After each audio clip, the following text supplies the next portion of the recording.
going up to local elections, and your elections on May the 22nd. Okay, so this is not a party political event. This is your Member of Parliament making himself available to you to discuss any political issues, national, international, and local. However, specifically with local political decision-making areas, planning being a classic example, there are councillors here this evening from both Finchampstead South and Finchampstead North, Ian Pittock, Angus Ross, Rob Stanton and Simon Weeks are all here. So if I sometimes pass questions on, it's because they have responsibility on working borough council for that particular area. I will do my best to answer the question, but there will be sometimes, I suspect, when I ship the pass, so to speak. Rugby analogy, anyway. So anyway, fire away. First question, please.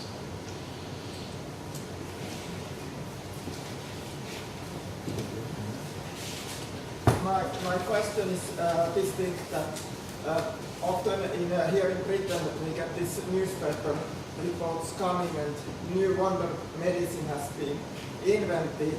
But what I find it disturbing sometimes that this was already 20 years ago given to my father, and sometimes I feel that these wonder medicines, if the reason it's now so much promoted is because the patent has expired. Is there anything that the Parliament could try to introduce the new medications a bit faster?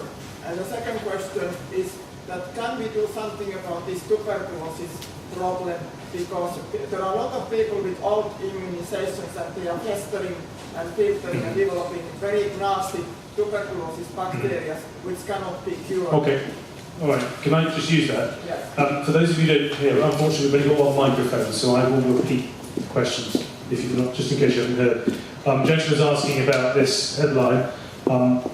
Putting my doctor's hat on, this newspaper and the Daily Mail are notorious for somewhat inaccurate medical stories, and MMR being the classic example of where poor reporting in the media has led to, unfortunately, children dying of measles in this country as a result of the Daily Mail's campaign, because MMR uptake has been so poor in certain parts of the country within a certain generation.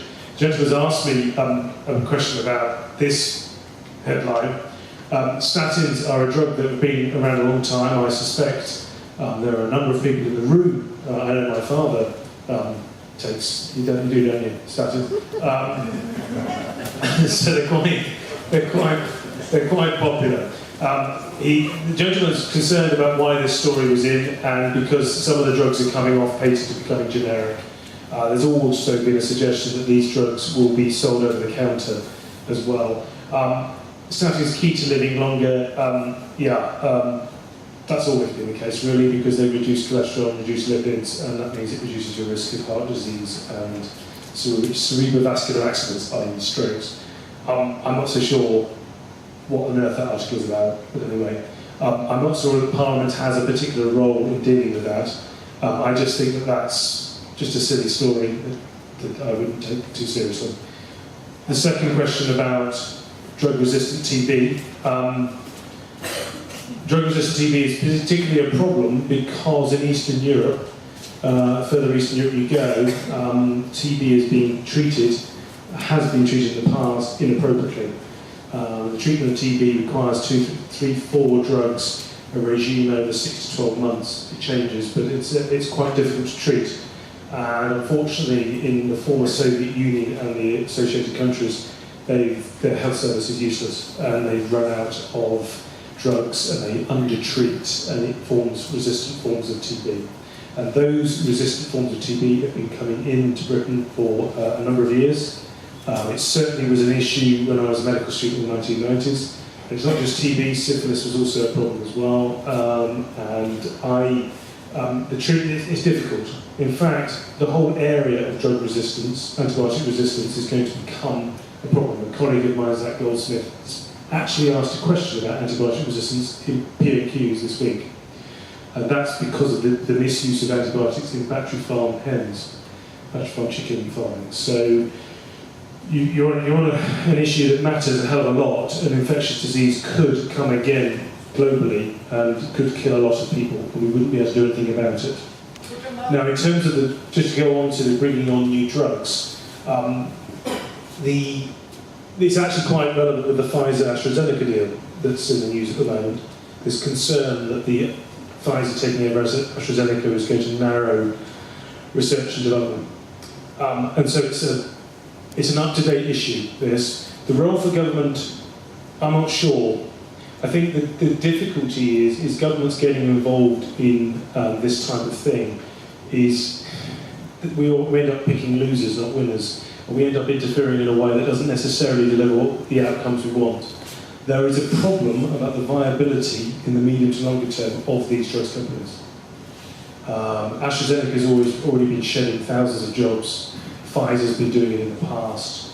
I understand that there's a real problem with the viability of these companies, which brings us to the other complication, which is these drugs are paid for predominantly in this country by the National Health Service, i.e. all of us. Okay, the taxpayer pays for them. And so we maintain these companies because there's one buyer. That's another reason Pfizer wants to get in, you see. The difficulty is increasingly new drugs cost a lot of money. There was a drug recently that was turned down by NICE because it was £60,000 per year pro rata per patient.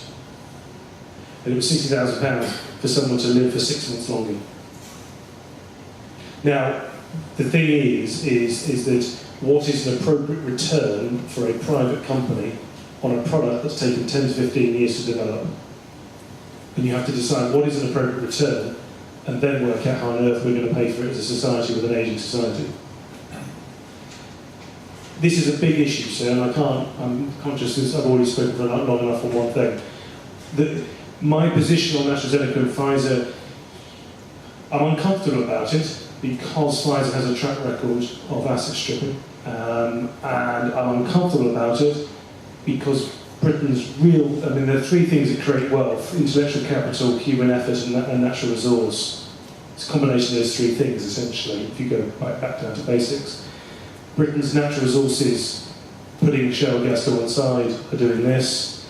Britain's productivity, individual productivity, has been doing this. Our propensity towards not being as active as our predecessors is doing this. All we've got left is intellectual capital, really, as a strength. We've got some very strong universities, strong research departments.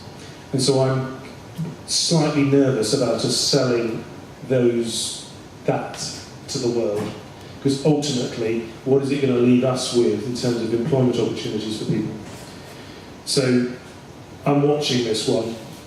I haven't made a public comment on it. In fact, the Times asked me this afternoon for a public comment on it, and I've declined. I've not replied because I'm unsure. Instinctively, I think governments keep out of private deals, but there is an issue around research and development base in Britain. I don't think Parliament has a role in terms of interfering in terms of the speed of drugs being brought on. I think they come on, sir, when they're ready. Anyway, next question. So. What's the truth that the Scottish people see through Alexander's aspirations of power? We must admit that in the referendum that being held, You all want to start again, and then I can hear. whilst I truly heard that the Scottish people see through Alexander's power aspirations and choose to remain as part of the United Kingdom. That being so, we should, however, be prepared for Scotland voting for independence. If that were to happen, the SNP have already stated they do not want any nuclear missiles based in Scotland. That being so, where would the Americans base their fleet of Trident submarines if not allowed in Holy Loch? And more importantly, where would the British Trident submarines go if not allowed in Loch Long? And would the Scots compensate the rest of the United Kingdom for shutting down the Coalport missile assembly and maintenance facility? That's all right. I actually think they're not going to vote to leave, though if you'd asked me 6 months ago, I'd be more certain of that than I am now. But I still believe, and people walk through the door, they're going to go. It's an emotional decision. It's not a logical decision. It's not based on logic. It's based on emotion. I'm slightly concerned the Commonwealth Games is going to sort of push people towards vote. If Scotland gets lots of gold medals, it's going to, But anyway, so I don't think it's going to happen. But you make a fair point. If it happens, I think the negotiation around currency will be linked to assets in the country. There's no question. There's going to be a negotiation taking place. And the idea that the Scots are going to upset the Americans, I'll be very surprised. I think at the moment, let's just win the referendum in favour of maintaining the Union, something that I want to see. And to be honest with you, as a Tory, I have a party political advantage to saying goodbye to Scotland, really. I suspect if Scotland leaves, you may see a new political party in England, actually. I think the Labour Party would have to really think hard, because they get about 40 MPs from up there. There is this rather perverse situation, which I'm not sure the wider public are aware of, that if they vote to leave, even if they voted to leave, the election next year in 2015 is still done on UK boundaries. And so the Labour Party can take over, become the government, maybe with a 20 majority, but 40 of those MPs will be Scottish MPs. So we have a bit of a constitutional crisis at that point, I would suggest. Because I can't imagine the English are going to be terribly chuffed about this. So I'm just fingers crossed that the Scottish aren't going to do that. The polls are still saying they're going to vote against, though they're closer than I wish. I was hoping personally that it was going to be 70-30, and that we could just forget this and move on for a generation. Just hope that we could just all be British, because that's actually how I see it. And I find it incredibly regressive. I just don't understand where this comes from, this desire. Why doesn't Cornwall go for independence? Indeed, why don't we have a country called Wessex? It was funny the other day, I tweeted, those of you who probably don't follow me on Twitter, but I tweeted a link to an article, one of the most interesting things online I've ever seen. It was 40 maps to explain the Middle East. And it's a series of maps about the Middle East. And I will challenge you, at the end of seeing these maps, can you please draw some borders, please? Where the borders should be of all these countries. And there lies the problem, which is why whenever we turn on our television, invariably there's some bad news coming from the Middle East. And also things coming from the Middle East being exported and causing trouble for us. It is because the borders don't represent tribal loyalties and religious loyalty and all this sort of stuff. In this country, if you went back in time, you'd see some very interesting borders. And as a very good friend of mine has said, Roy Stewart, who some of you know, he came second to me. I always keep saying this, he came second to me in the selection. Why do the Scots rely upon the Romans to have decided where the border is? And I'll let you think about that. I.e., what is Scotland? Where are the borders of Scotland? Where are the borders of England? Should we still have Normandy and Brittany? And this is the problem, and this is why I find the whole discussion around independence for Scotland perplexing, baffling. Don't get it. Support the Scottish football team, support the Scottish rugby team. Enjoy your identity as Scottish through sport, through culture, through whiskey. Let's just stay British, is my view. A very quick one, but I did write and had 2 responses from the Scottish office, and they could not give me a clear answer. If the voting is yes, this will stand, as I understand it, for decades, if not generations. If it's a no vote, can they come back in a couple of years' time and say, oh, let's have another go at it? They can come back either way. Yeah, it's just democracy, so you can just pass some legislation, let's have another referendum. The other thing I'd say, without wanting to sound like I'm ranting about it, is that how come the Scottish get to decide whether they leave the Union?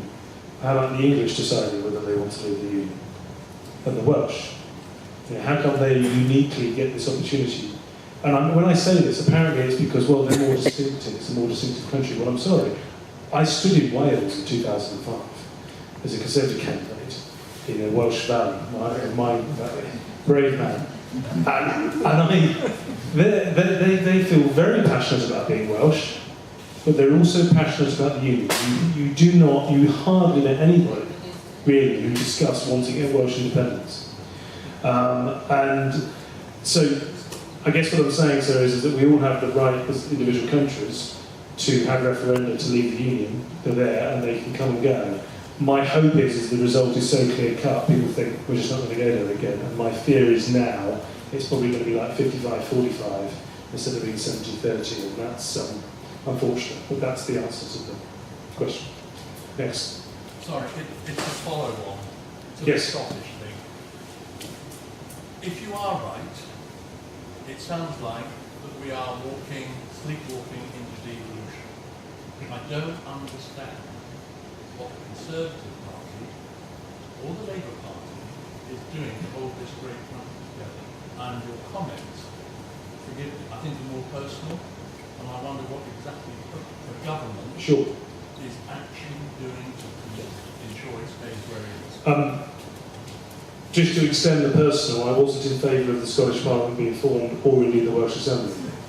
And to say about the Welsh Assembly when in 2005, I found that just, and only, 50.6% voted. There's some statistic, only 25.6% of the Welsh wanted the Welsh Assembly. It was tiny. It was a tiny, tiny majority for it. And you didn't meet anybody in Bracknell who supported it. The same with the Scottish Parliament. Why haven't we got an English Parliament? I'm glad we have got an English Parliament. I think we already have plenty of local government in this country, and there's an argument for having less in terms of less council, fewer councils. And so I'm not in favour of it. So why do the Scottish get the English Parliament? Why do they have excess money spent on health and education? Because of the Barnett Bill. Why do Scottish MPs get to vote on English and Welsh issues, and then the Scottish Parliament has purview over all of those things? The constitutional settlement is just not acceptable. Now, the Conservative Party's position is it is a unionist party, in its name, Conservative and Unionist, so you would think that we would be much more assertive of that.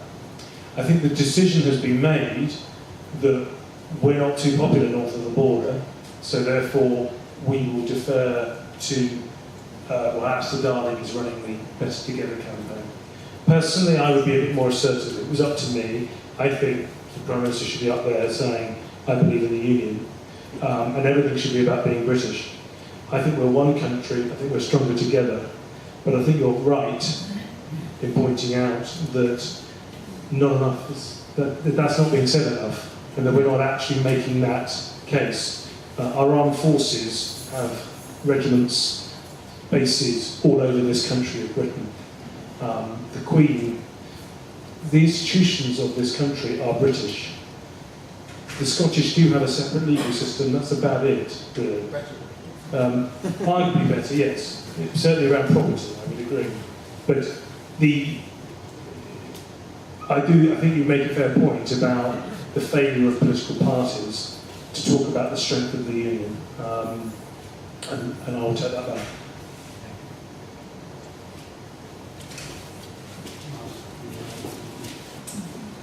A year ago, the Children's Commissioner published a report about the dangers of pornography on children and the increasing effect and the openness that there is for children accessing pornography. And there's increasing amounts of evidence about the damage that does to children's emotional and psychological development and the ability to form respectful and good relationships with other people. What is the government doing about this? There's actually been quite an active campaign about online pornography. Claire Perry, the MP down in Devizes in Wiltshire, has been pushing it, and she continues to push this.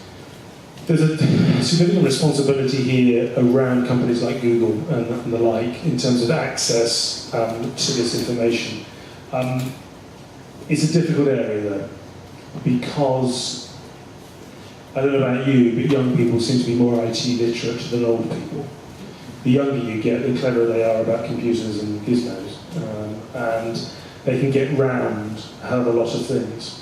Secondly, a lot of imagery is already out there.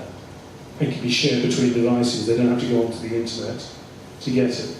So sadly, and I share your concern, I think putting that genie back in the bottle is going to be extremely difficult. As a medic, the sexualisation of young people was evident. I remember taking a 17-year-old girl came to see me and she had a sexually transmitted infection. And the appropriate thing to do at that point is to ask about sexual history, at which point she gave me a list of boyfriends that she'd had sex with over the preceding 2 to 3 years. And it was a list that was longer than I was expecting. And there are clearly issues around teenage girls being forced, viewing sex as love, and the whole thing. So I understand that there's a problem, but there is a requirement here for the companies concerned who host and facilitate access to these sites. And this is when you enter into the territory of international legal agreements and international law. And it's extremely difficult. If there's any lawyers in the country trying to get all countries on the same page about what is legal and what is not, age of consent across the country, across the world, is different. Different states in America have different ages of consent. And there are different cultural attitudes towards the age at which people can engage in sexual relations, which has had some impact here within certain communities, which we're all aware of. So this is not easy, and I'm not going to give you a simple answer, but there have been campaigns ongoing, the government is aware of it, the Prime Minister particularly has taken a personal interest in it because he has young children, two young daughters, so he has a sort of a personal interest in this, but it's a different